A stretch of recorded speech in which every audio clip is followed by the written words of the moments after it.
Well, I didn't think you had it in you. I'm your huckleberry.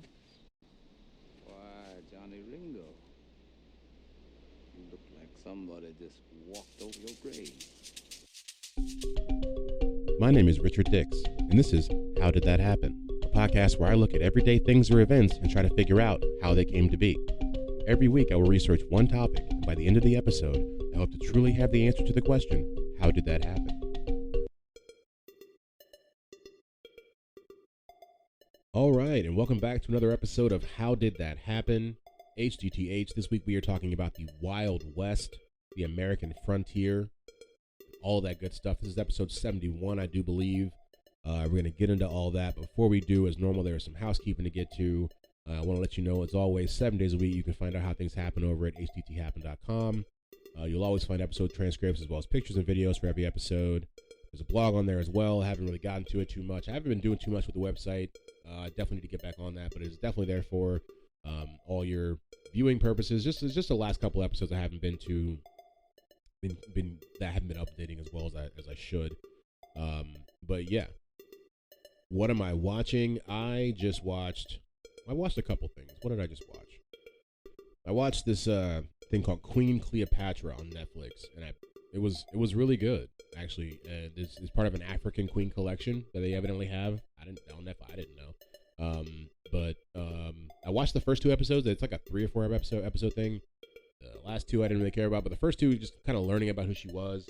I think it's pretty cool, and kind of learning about like who was running what during that time, which I think is something that I think gets left out sometimes when we talk about these different civilizations. It's like, you know, they were saying during that time, like the Romans were like running Egypt. Like it wasn't, not quite, but like basically like they were in debt to Rome, and like Julius Caesar would like roll up and like, you know, be like taking whatever he wants type stuff. But you never think about that when you're just thinking about like pharaohs and like pyramids and all that stuff. You're thinking, oh, it's just all the Egyptians. It's like, nah, man, it was still like an international world back then. But you learn a lot about her, but you also learn that we don't know much about her at the same time.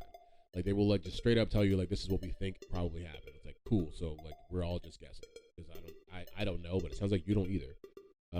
But yeah, it was still pretty cool to just learn about her. I watched that. I kind of went back and started watching I Think You Should Leave again, by Tim Robinson, which is a sketch show, because the new season's coming out in a couple of weeks or so. And some other people were talking about it, and it made me think about like how funny it was. And so if you're looking for something that's just like, I don't know, just kind of turn your brain off and just kind of watch, you know, it's definitely worth watching. I can sit here and butcher his jokes and try to regurgitate the stuff that I've seen on there. It's just not worth it. What am I listening to? You know, I mean, honestly, at this point, I don't think I have anything that I'm right now that I'm listening to that you guys have that I haven't told you about. Yeah, I don't think so. So I guess I'll just go ahead and plug my mini-sode. Why not? Because you should be listening to that. It comes out every other week. You know, on Mondays at 4:30 in the same slot as How Did That Happen? Last week we did Caitlyn Jenner, and talked about her journey and transformation from Bruce Jenner to Caitlyn Jenner. I talked about how much I don't like Wheaties and how they're just not a good cereal for me. I love cereal, but not a Wheaties fan. But yeah, definitely check that out. We've done a bunch of people. That was episode 28, I think. Yeah, and so I mean, we're just still knocking them down. Honestly, and I think if you add them all up, we've been doing the mini-sodes since like October. You add that with the How Did That Happen? This is like the 99th episode of all these together. It's pretty wild. It is really wild that this is episode 71 of How Did That Happen? I can't believe that we've gone this far, and that I've got a lot of things. You know, we're still going along. We're still chugging along. This should be a really good episode. I've learned a lot about the West and about the American frontier in general. But yeah, I don't think there's much else to say. Let's see, before we get on to our breaking old news segment, as always. Before we get to that, I mean, like and subscribe wherever you're listening to this. It always helps the pod grow. Give us 5 stars if you want to, 2 stars if you don't want to. You can tell us why you didn't want to give us 5 stars, because, you know, that's great. We'd love to know. Constructive criticism as always. Welcome. Yeah, I don't think there's much else to say, so let's get to the episode.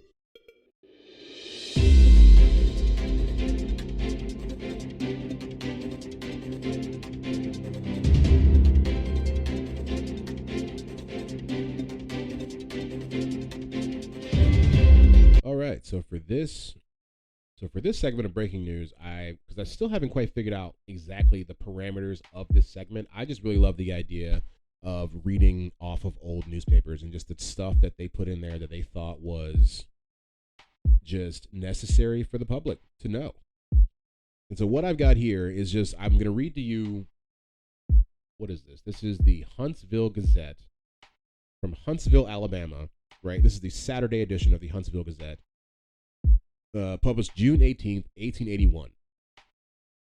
And the tagline for their newspaper is, "With charity for all and malice towards none."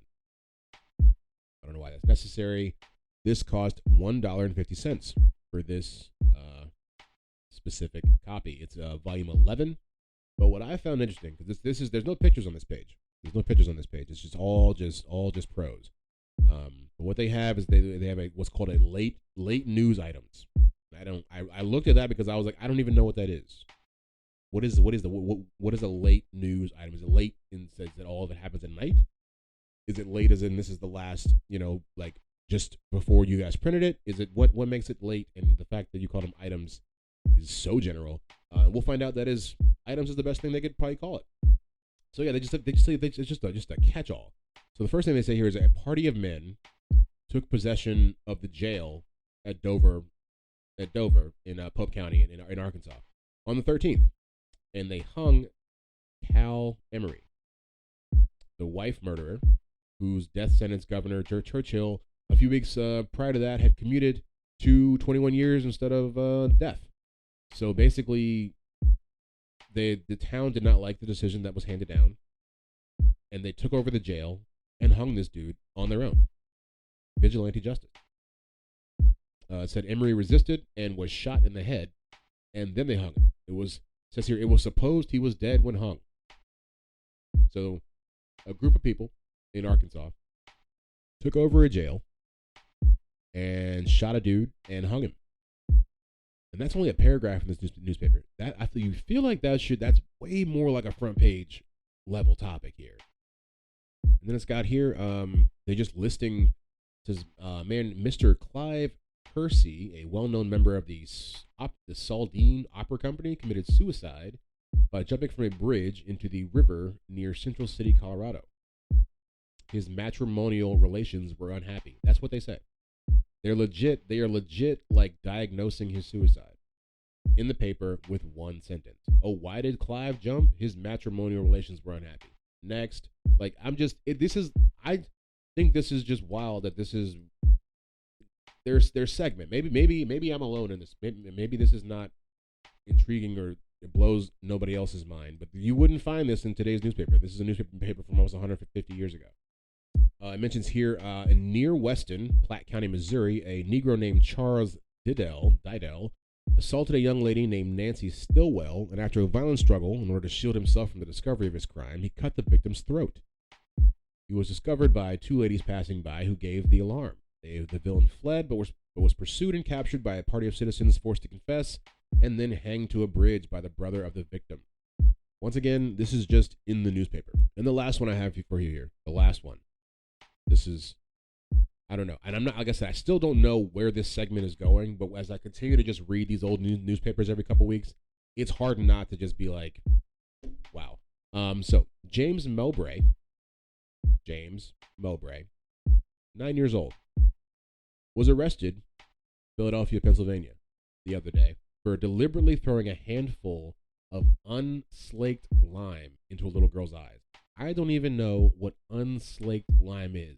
Is it supposed to be slaked? Are you out here slaking your lime? I hope you guys are. I definitely am, if anybody's asking. All my lime is slaked, son. But yeah, he threw a handful of unslaked lime into a little girl's eyes.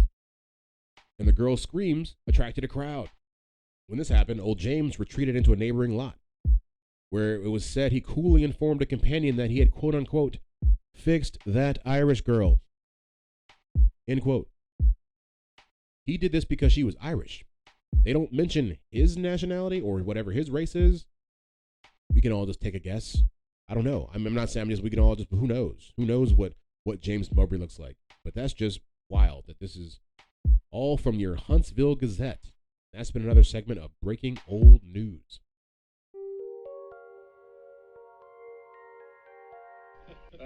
I don't think it's nice, you laughing. You see, my mule don't like people laughing. It's the crazy idea you're laughing at him. Now, if you apologize like I know you're going to, I might convince him that you really didn't mean it.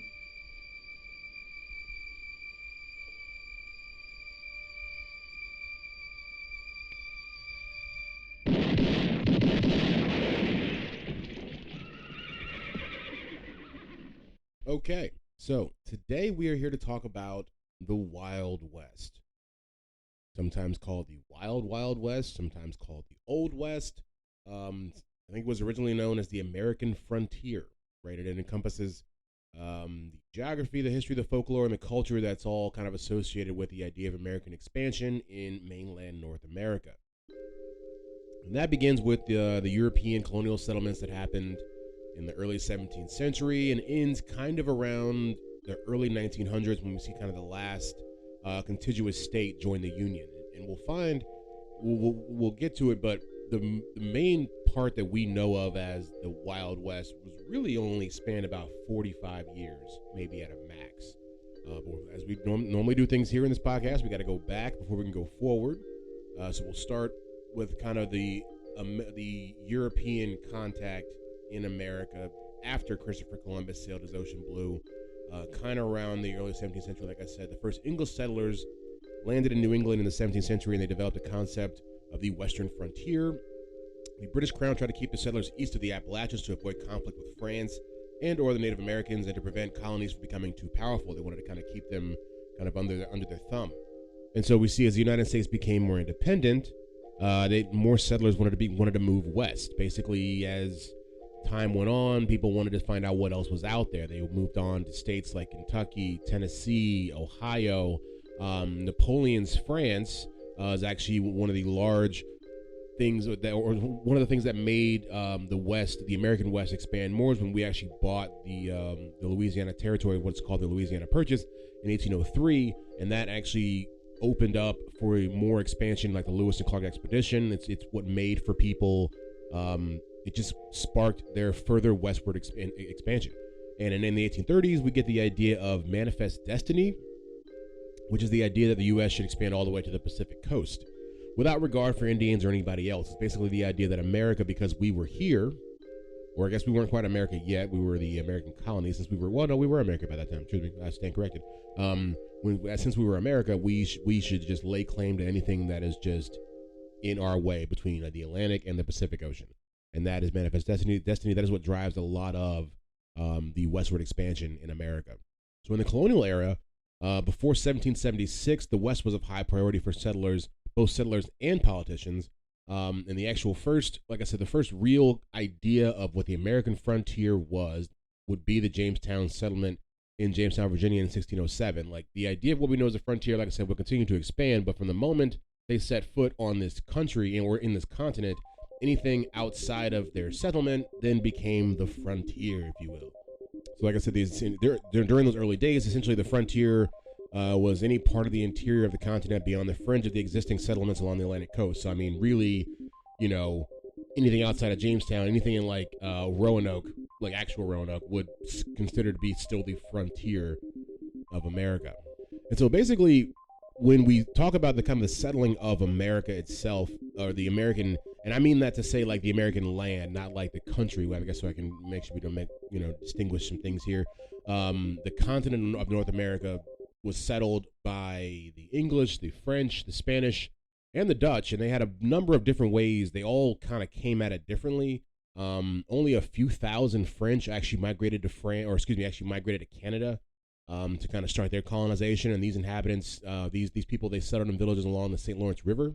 And we'll actually find, I think, an interesting note that I know, or that I found, I'm not sure if it's in here, but in my notes it says like the last place in North America to be charted for maps was actually like the western side, like the Vancouver side above the Pacific Northwest. It was one of the last places.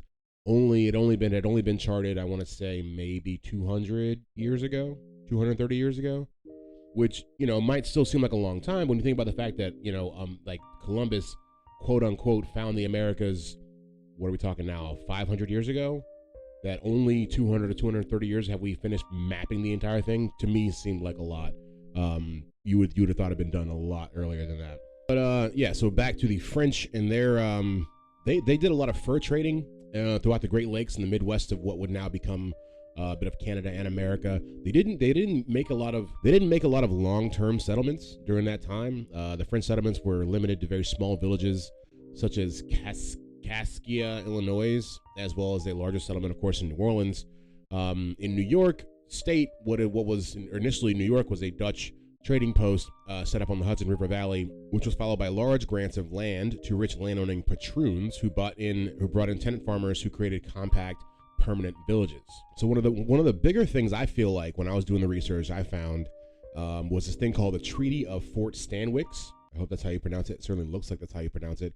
And it was a treaty that was signed by the representatives of the Iroquois Nation as well as Great Britain. They were also accompanied by negotiators from New Jersey, Virginia, and Pennsylvania, and this all happened in 1768. Right? And it was negotiated mainly between Sir William Johnson and his deputy George Croghan, Croghan, and like I said, the representatives of the Iroquois. And what this really did, and why this I think is so important, is it established what's called a line of property.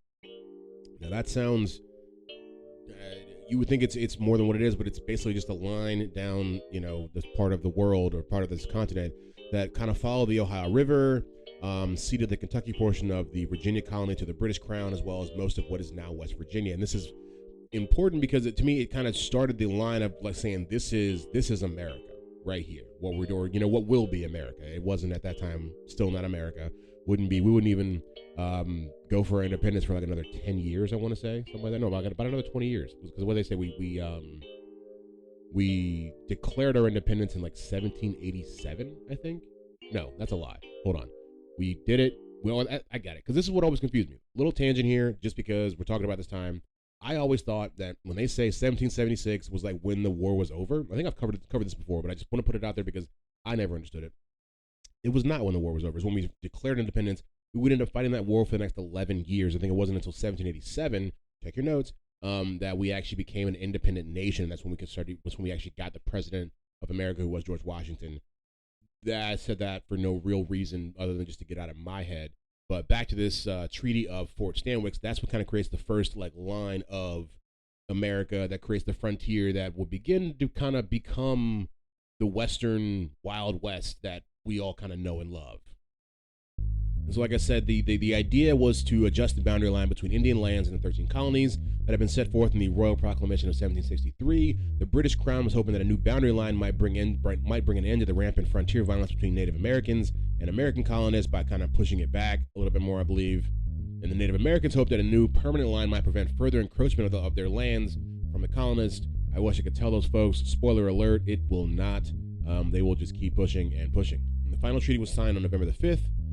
With one signatory for each of the 6 nations in the presence of the representatives from colonies New Jersey, Virginia, and Pennsylvania, as well as Johnson. I think that they mentioned in this as well, because I think I've talked about the family of William Penn and his property in Pennsylvania, and the fact that this was also to stop the fighting between the Native Americans and the family of William Penn, because Pennsylvania itself was not even Pennsylvania yet. They were trying to further up their, how can I put this? They were trying to shore up control of that area by getting them to sign this as well.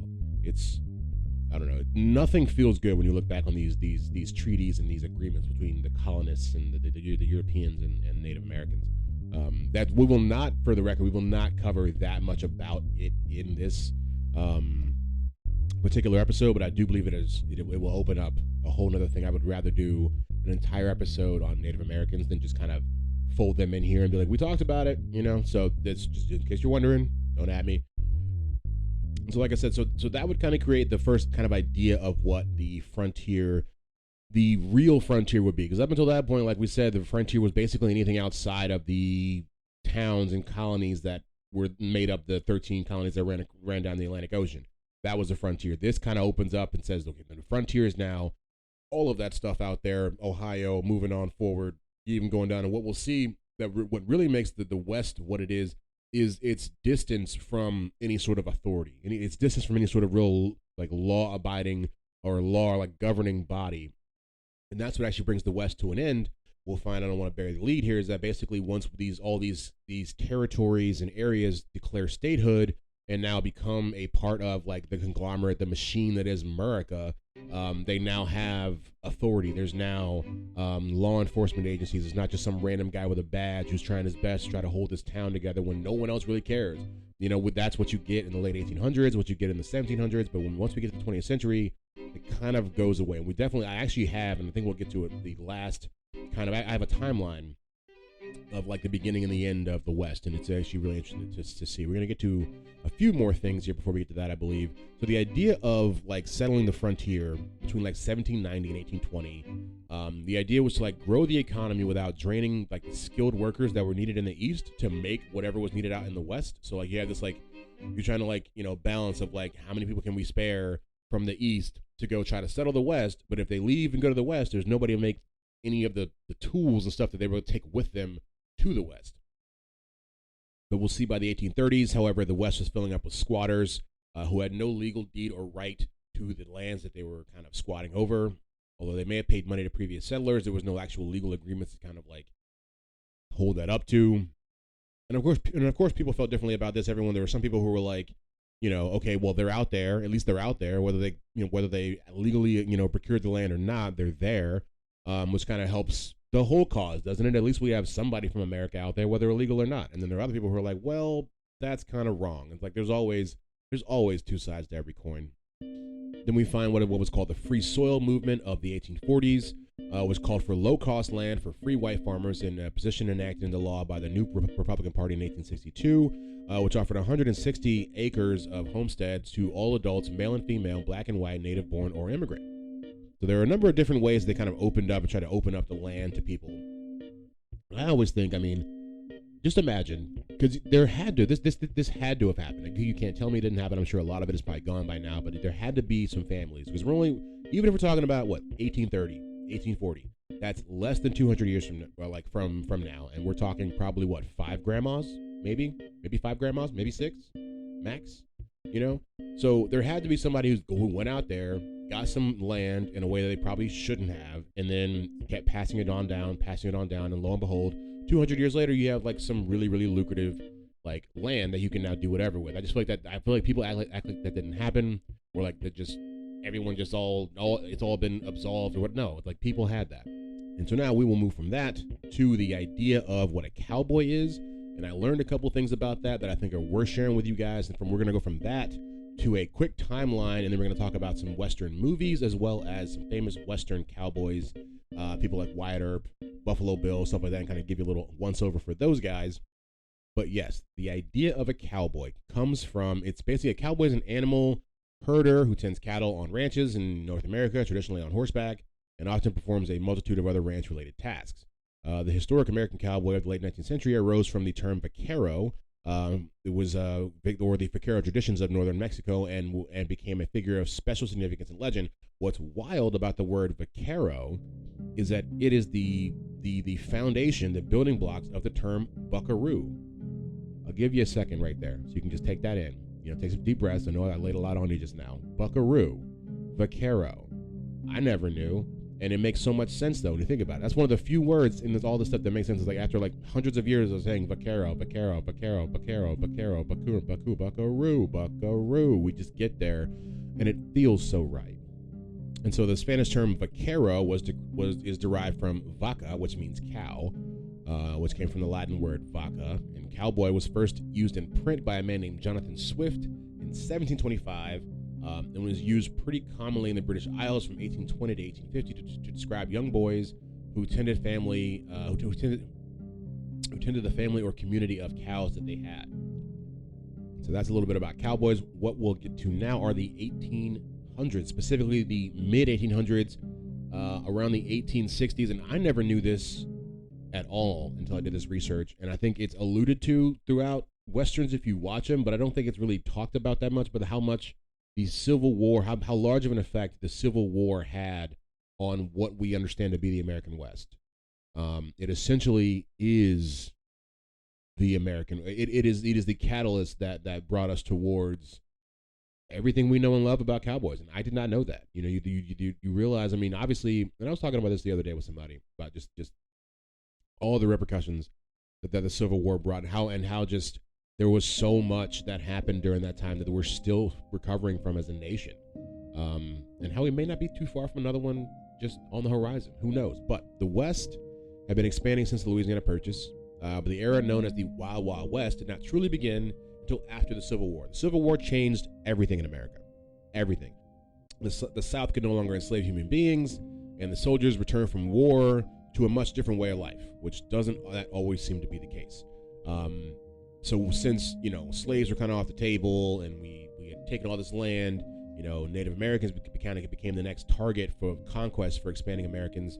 And wildly enough, and I think that they mentioned this as well, like a lot of outlaws in the Wild Wild West were actually Civil War veterans. And so I'll give you a quick timeline, and so you can kind of understand the Civil War's inclusion in all of this.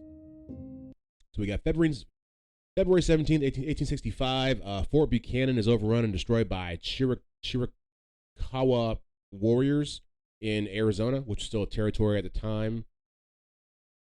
June 23rd, 1865, Stand Watie, a Cherokee cavalry commander in the Confederate Army, becomes the last Confederate general to surrender to Union forces at Dokesville, which is in Indian Territory.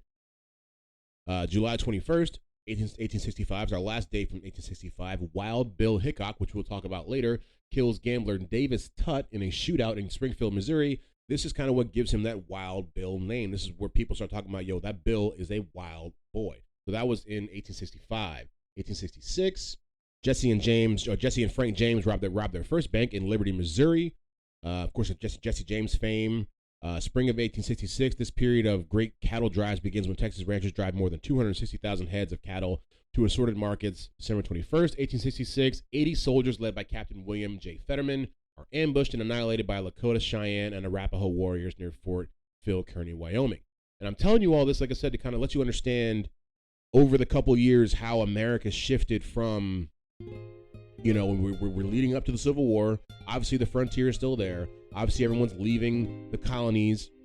Yeah, everyone's leaving the colonies to go and find what is this new part of America we all need to be at. But the interesting thing to me, I think, what the fabric that gets kind of sewn together is how the nation transitions from fighting about, oh, you know, we should have slaves, we should not have slaves, let's fight about it for like 5 years.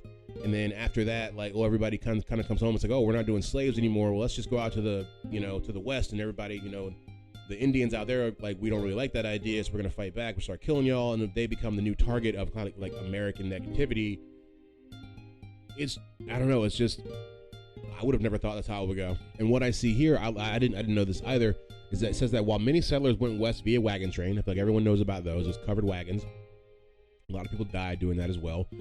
What people did who had money, if you had little cashola, you know, little Skrilla, right? You would hop on a ship, right? And that ship would go down to either Nicaragua or Panama, which we talked about the Panama Canal in previous episodes. And you would hit that, well, the Panama Canal didn't exist at this point, but you would get to Panama and you would kind of go over some land, and then you would end up on the other side. You kind of go to the north on the Pacific side. So that's another way. I didn't know that people were taking ships to get to the frontier. I didn't know that. That's news to me. Evidently, I think they said Mark Twain did this. Ulysses S. Grant also did it as well. But now that we've gotten past the whole idea of the beginning of the frontier kind of becoming America's main focus, we'll find ourselves in what is called the Golden Age of the West, which I didn't know such a thing existed. I did not. We talked about, I think, 2 weeks ago with our last HDTH was the Golden Age of piracy. And we find a lot of times with this stuff, you think, like, I thought that pirates were the same for, like, I don't know, all like 400 or 500 years or whatever, that you think all these movies come out. You think that everybody's Blackbeard, everybody's got a peg leg, everybody's, you know, yada yada whatever. When you find it all, like everything, which is not surprising, it evolves.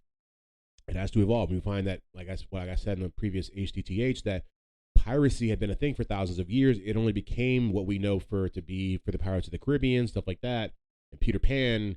All that kind of takes place in like 150 to 200 year span.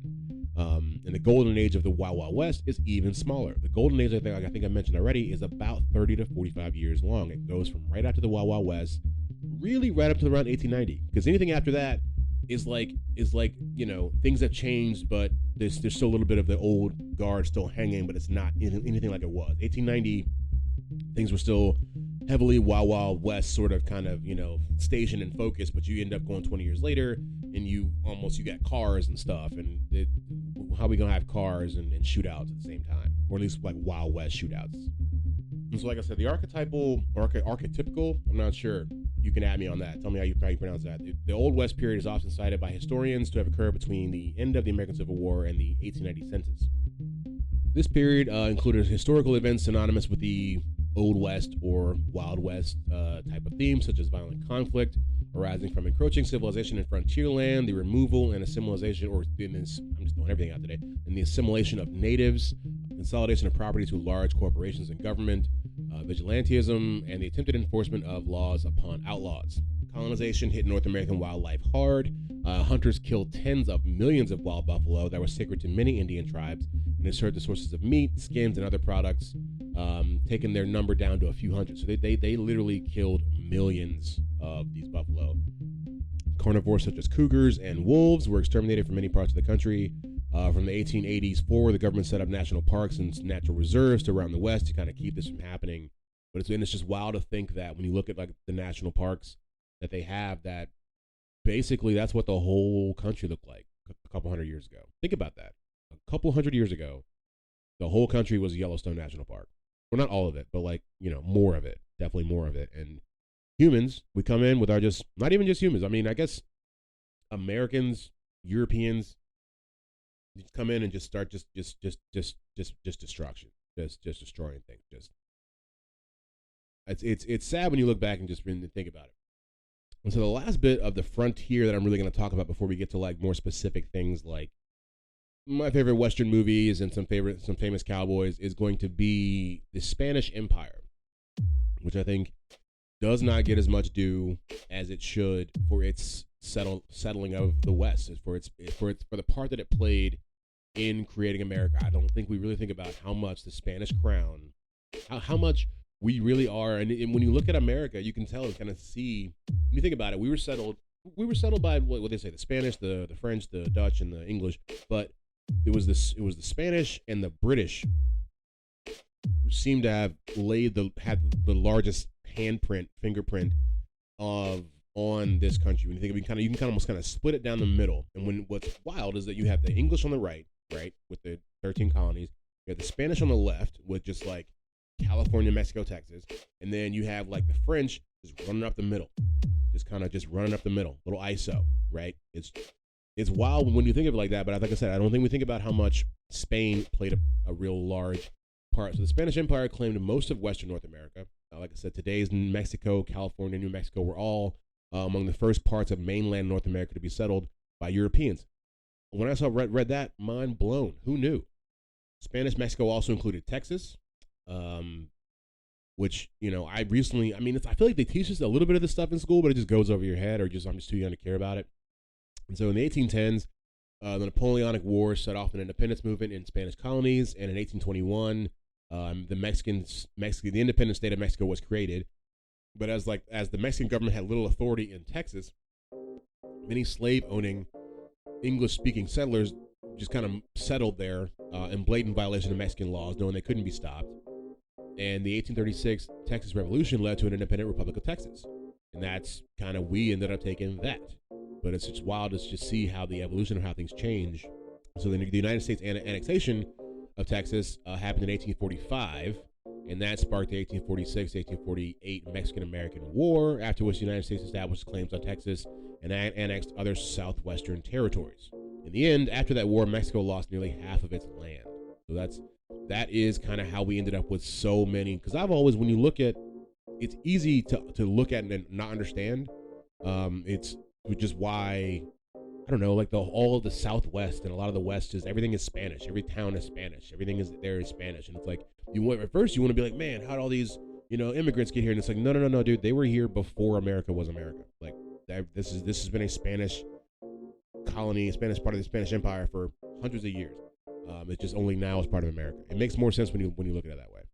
Then one more interesting thing that I found before we get to the next part of it is that what the reason that there are so many Indian reservations out towards the west, which I've always kind of wondered that too, because we have them here. We have a couple, but nothing compared to what they have out in like Arizona, New Mexico. Like, it's wild when you go out there just how much land in comparison. I mean, obviously they used to have it all, but they did that because back when they were first creating these Indian reservations, they saw that that land is like not having any real like resource value. There's nothing they couldn't take any raw materials from there and turn it into something. So they gave that land to those people because they saw no use for it, like economically. It's just like every stone you turn over, it's just another way of people just being mean to each other. Kind of sad. But to brighten it up, we'll move on to another part of this podcast. I thought, since we're talking about westerns, I think what sparked my love, I guess if you will, for the West is growing up with parents who just love westerns, movies and TV shows. I grew up watching Gunsmoke, Bonanza. Gunsmoke was a big one. Matt Dillon, Festus, Doc, all those people. And there's a lot of good movies out there. So I was going to list a couple of them. I listed, like I said, Gunsmoke, Bonanza, Tombstone, which I think we even played a clip from that here. Love Tombstone. I went back and watched a little bit of it because we're doing the episode this week, and man, like honestly, when I finish this, I may go back and watch a couple of Clint Eastwood movies, like the westerns, because I like the Dirty Harry ones of his, and I like Clint Eastwood as an actor. I've just never really gone back that far to see the movie. I've always heard about it, but like some of those movies that I watched, to kind of get a little bit of to kind of understand the Western vehicle, if you will, a little bit better, they were pretty good. It might be worth my time. But yeah, the Tombstone, the Wild Wild West, which I think was just a very instrumental in my growing up. It was just like that's to me is what I know to be the Wild West. Like I know there's other movies and there's other shows, but like that's what I grew up with. What else is it? Like I said, the Clint Eastwood movies, The Fistful of Dollars, A Few Dollars More. Was it? Yeah, there's so many of them. All right, and now we're going to talk about a couple famous cowboys in actual Wild West history. I, for whatever reason, thought all these guys were fake before I did the research. Not before I did the research here, but like growing up as a kid, I could not figure out where the Wild West fit in history because it doesn't get covered that much in like social studies and like stuff like that. There's not that many Wild West college classes out there, but like literally as a child, that's why it was so interesting for me to understand when the golden age of the Wild West was, and that it literally lasted for like 30 years. But it spawned, like legit an entire genre of like books and movies and television. I didn't know that, and so yeah, the first guy we're gonna talk about is Wyatt Earp, because that's he was the subject of the movie Tombstone. Really good movie. The guy really existed and really did a lot of the stuff they said he did. We'll find that is not always the case. So his full name, Wyatt Barry Stapp Earp. You know Wyatt Barry Stapp. You better not get old Barry Stapp mad. But yeah, Wyatt B.S.E. Wyatt Earp was born March 19, 1848, and he died January 13, 1929. He was an American lawman and gambler in the American West, lived in cities like Dodge City, Deadwood, and Tombstone. Honestly, did not know that Deadwood was a real town until this research. Thought it was just made up for the television show. Who would live in a town called Deadwood? Who would live in a town called Dead Anything? But Earp was involved in the famous gunfight at the OK Corral, which, like, once again, don't want to keep beating dead horse, did not know it was real. Wyatt is often depicted as a key figure in the shootout, but while this is usually the case, his brother Virgil was both a deputy U.S. Marshal and a Tombstone City Marshal, and had considerably more experience in law enforcement than his brother Wyatt did. But yeah, if you want to find out more about him, there's been countless movies made about him. The best one, as far as the most cinematic one, is definitely Tombstone. There's a biography, I think, of him. And it's wild. What's interesting about him is because he was real, first off, and he did the Wild West stuff and then lived like solidly into like the 20th century, like lived past World War I, like lived until he died in 1929. So like he was a modern figure almost as much as he was like a Wild West legend. The next one we'll get to is Buffalo Bill. And this guy, there's a couple Bills we're going to talk about. We'll talk about Buffalo Bill, and we will also cover Wild Bill. But Buffalo Bill, whose real name is William Frederick Cody, lived a life. Guy lived a life, and I'm not going to bury the lead right now. The man was awarded the Medal of Honor, and then they took it back. What kind of stuff is that? We'll get to that. So he was born in 1846, died in 1917. He was a bison hunter, showman, all that good stuff. He was born in Iowa Territory before it was the state of Iowa. He lived there for several years. Before that, or later on, he would live in Ontario for a little bit. Then come back to the Midwest and then live in the Kansas Territory. Once again, not a state. And that was another thing I think that really led to the debauchery that would just happen in these places, because like I said before, there was no real governing body to kind of stop people. None of these were states yet. They were just areas that America was kind of like holding on to, keeping an eye on with like one eye while they're doing the rest, making sure that New York's all right, and Pennsylvania and Delaware. I don't know why I chose Delaware. But he started, Buffalo Bill started working at the age of 11. His father died not too long before that. He was a rider on the Pony Express at age 15, doing some mail stuff. He would join the Civil War on the Union side and fought from 1863 to 1865. Later, he served as a civilian for the U.S. Army as a scout during the Indian Wars. And this is where he got the Medal of Honor. This is where they gave him the Medal of Honor. And this is also where it gets kind of foggy as to whether or not he was truly a soldier or not. Well, it's not foggy. It's known that he wasn't. But the idea is you're doing work on the behalf of the U.S. Army, and you did it so well that they gave you a Medal of Honor that you really shouldn't be able to take it back. So he got this in 1872. He's one of the most well-known figures in American Old West. I'm sure most people know Buffalo Bill, he would actually start spreading his own word. He would do shows about himself, cowboy themes and stuff that had to do with the frontier and Indian wars. And in 1883, he founded Buffalo Bill's Wild West, and he took his company on tours of the U.S. and Great Britain and even the continental Europe. So that may be why we all know Buffalo Bill so well. This dude literally was marketing himself as he was doing his Buffalo Bill antics. But like I said, he was given the award in 1972, and then it was revoked in 1917 when they made a new law that said anybody basically, if you were given the Medal of Honor, that you had to have been serving, literally sworn in as a soldier in the armed forces in order to receive one. And then when they did this, it literally took, because he wasn't the only one that they did this to. They took almost 1,000 medals back, which I think is crazy. I don't know. These people did stuff for the country that got us where we are. You can't just posthumously take the stuff back because you changed the rule now. Come on. I don't know. That just seems really messed up. But the cool thing about, if there is a silver lining, which people say there mostly is that he died the same year this happened, and he actually died a couple days before it even became a full, or I guess let me see, I think I have it here exactly what it's written so much about, or I have so much information about this guy. Let's see, where's it at? Yeah, it says here that the law was enacted days before he would actually die, so he was in such, he didn't know that it had been taken from him, so he died still believing he was a Medal of Honor recipient, as he should have. It's really messed up. I think they actually ended up giving it back to him as well. So they just, the government's all Indian given. That's mean. I guess I shouldn't say that. But yeah, I thought they did. I guess they don't. I don't have evidence of them giving it back, but they definitely took it from him. And so we'll move on from that. The next bill we have is Wild Bill. His name is James Butler Hickok. It's a good name. I didn't think Hickok was a real last name. He was born in Illinois to a man named William Alonzo Hickok, who was an abolitionist, and his wife, Polly Butler. What I found interesting about a lot of these guys, these outlaws, oddly enough, I don't know why you would think, a lot of them had fought for the northern side. Like they said, a lot of outlaws were Civil War veterans.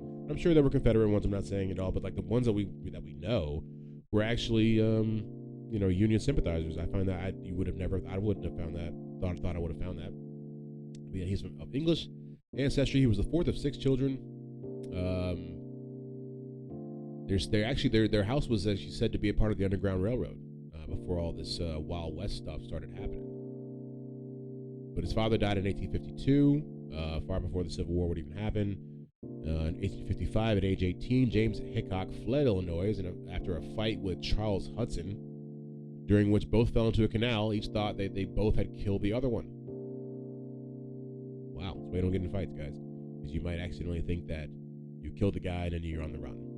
He moved from there to Leavenworth, Kansas, where he joined Jim Lane's Free State Army, also known as the Jayhawkers. Cool name. They were an anti-slavery vigilante group active in the new territory during the Bleeding Kansas era, which I don't even know what that is. Let's click on that.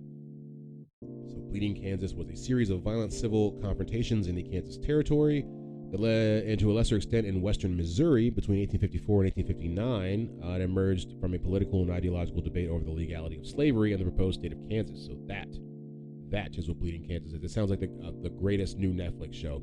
Have you watched Bleeding Kansas? You know, coming to a screen near you. Let's see, but back to it. I don't know if there's much else to say about him. I thought it was cool that he got a Medal of Honor. You know, and these guys were just known for, like, us just being outlaws. You know, I don't have much of his antics, really, the stuff that he did. He was always, you know, getting in fights and doing cowboy stuff. But I realized, I think why we really know him is, like I said, he was we're not, no, this is different, not Buffalo Bill. Well, I'm not sure why we know Wild Bill. Truthfully, I don't know. To be honest with you.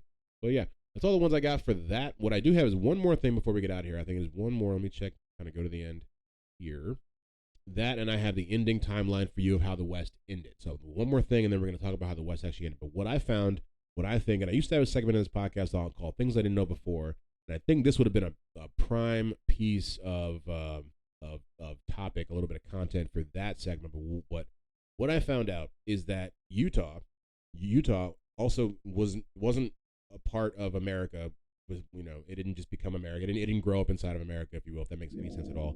It was part of California. It was part of a place called Alta, California. It wasn't like that. I don't think it was the same California that is part of Mexico. I'm not 100% sure, but it's like America went to war with the territory of Utah in like 1857.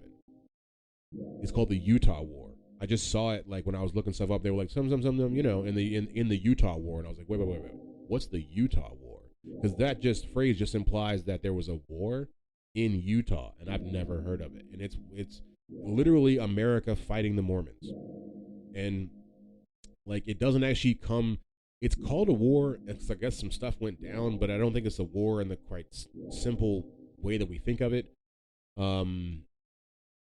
Yeah. So what I have here, it says, basically, members of the Church of Jesus Christ of Latter-day Saints, known as the Mormons, or LDS, were fearful that the large U.S. military force had been sent to annihilate them, and having faced persecution in other areas, they made preparations for their defense. So what I didn't realize is that, and this is why Utah is the way it is, the Mormons left America to have religious freedom in Utah, which is, it's ironic because then they would end up becoming a part of America. But they did this just the same way that the Protestants left, you know, England, or not England, but like Europe as a whole, for religious freedom. The same reason that a lot of cultures flee their land is because of religious persecution. This is what they thought was going to happen again, even though they weren't at the time a full state of America. But like, and then so it says here, so the bloodshed was to be avoided, and the U.S. government also hoped that the purpose might be attained without loss of life. So both sides prepared for war. The Mormons manufactured or repaired firearms, turned their sights into bayonets. Oh my gosh. And then burnished and sharpened long, unused sabers. These guys are getting ready to go. And rather than engaging the army directly, this is what's wild, the Mormon strategy was one of hindering and weakening. Right? So Daniel H. Wells, Lieutenant General of the Nauvoo Legion, instructed Major Joseph Taylor on ascertaining the locality of the route of the troops, proceed at once to annoy them in every possible way. Use every exertion to stampede their animals and set fire to their trains. Let me read that again. Set fire to their trains. They want to burn the whole country before them and on their flanks too. They want to keep them from sleeping by night surprises. They want to blockade the road by felling trees or destroying the river fords wherever they can. These guys are just throwing things, just burning stuff. But it's crazy. I don't think this was in my textbook at all, that America straight went to war with Utah and then made the mistake. This is all happening on the contingent in America. I wonder how many other territory wars America's gotten into that are just hidden in the bowels of Wikipedia. So I'm getting this all from Wikipedia. They would watch for opportunities to set fire to the grass, leave no grass before them unburned. So the Mormons, they blocked the Army's entrance into Salt Lake Valley, weaken the U.S. Army by hindering them from receiving provisions because they're burning the crap out of their trains. And so the confrontation between the two of them. So the Mormons' army was called the Nauvoo Legion. I'm probably not pronouncing that right. Nauvoo. Nauvoo Legion. I mean, how else would you pronounce it? But the confrontation between them and the U.S. involved destruction of property, a couple brief skirmishes in what is today southwestern Wyoming, but no actual battles happened. That's why they say it's not the actual war like you think of it. Okay, yeah, and I do have a little bit of information. I do have a little bit of information on kind of how, because this is what was crazy to me. Like, because I've never understood why Utah is the way it is, and I don't mean that in any sort of way. I just mean the fact that they've kind of, not the whole state, but the whole state seems to kind of feel the same way about Mormons, like they're down, like they're in with it. You know what I mean? And there's that really, you don't find that in any other state in America. But you find that it's because they went there and kind of made it their own because they were getting pushed out. So like the Mormons first started settling in Utah in like 1847, specifically I guess in the summer of 1847, the summer of 47. Mormon pioneers, they began leaving the U.S. for Utah after a bunch of conflicts kind of happened in Missouri and Illinois, some resulting in the death of some people, specifically Joseph Smith Jr., who was the founder of LDS. Brigham Young and other LDS church leaders believed that the isolation of Utah would secure the rights of Mormons and would ensure the free practice of their religion. Like I said, they were fleeing quote-unquote religious persecution. And although the U.S. had gained control of settled parts of Alta California and Nuevo Mexico in 1846, the LDS church members still understood that they were not actually leaving the political orbit of the United States, but it says here they didn't really want to. But what they were trying to do, they wanted to make their own state, and it wasn't going to be called Utah. It was going to be called the State of Deseret. And that was the proposed state that they proposed to America in 1849 once they had left like Missouri and Illinois and moved to Utah, but it wasn't Utah. It was going to be the State of Deseret. And it was kind of actually, it existed for a second, but never actually recognized by the federal government. It existed for a couple years. They even sent a guy to D.C. to like lobby for them. His name was John Milton Bernhizel. But yeah, okay. So that was just, you know, I learned and I share with you. Who knew that America was fighting Utah people? What do you call people from Utah? Utes, maybe Utes. I don't know.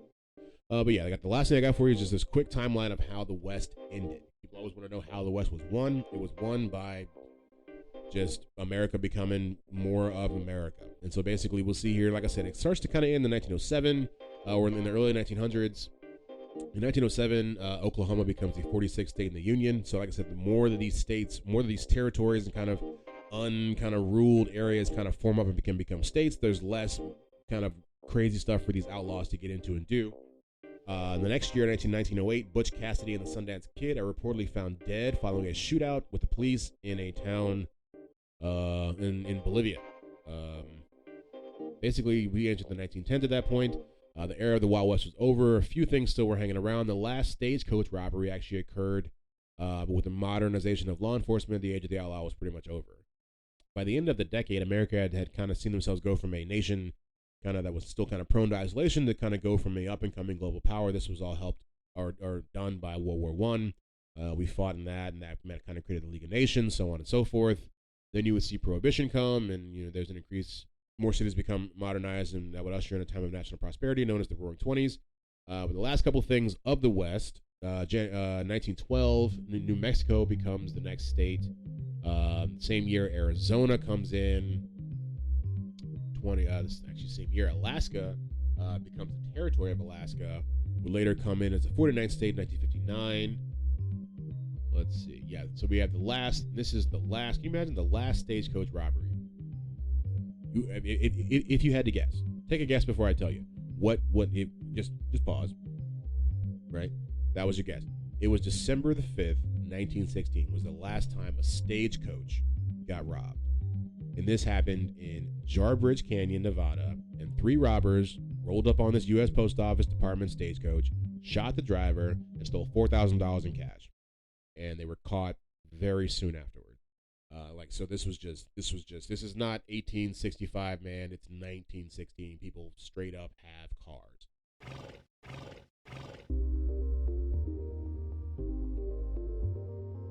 All right, that's been another episode of How Did That Happen? HDTH. I hope you guys really enjoyed it. This was episode 71, I do believe. We talked about the Wild West, how the West was settled. I even tell you how it ended. Told you about the last stagecoach robbery there ever was. We talked about a couple different guys, a couple different bills, and a Wyatt, I do believe. very interesting stuff, I do believe. If you love what you just heard here, as always, there's more where that came from over at htthappen.com. As always, there's a written version of what you found, as well as photos and videos that I've been putting on the works site that you'll definitely find. That just kind of shows you where I get all my stuff from. As always, like and subscribe wherever you find this. Give us 5 stars if you'd like to. It really helps the pod grow. If you don't want to give us 5 stars, give us 2 stars and say, well, you didn't want to give us give us 5 stars, because constructive criticism is always welcome. And I'm not sure if there's much else to tell you guys today. As always, I appreciate those that come back from week to week and press play. This is a little bit of a longer one, but this is kind of hopefully where the pod is going. We're going to keep going.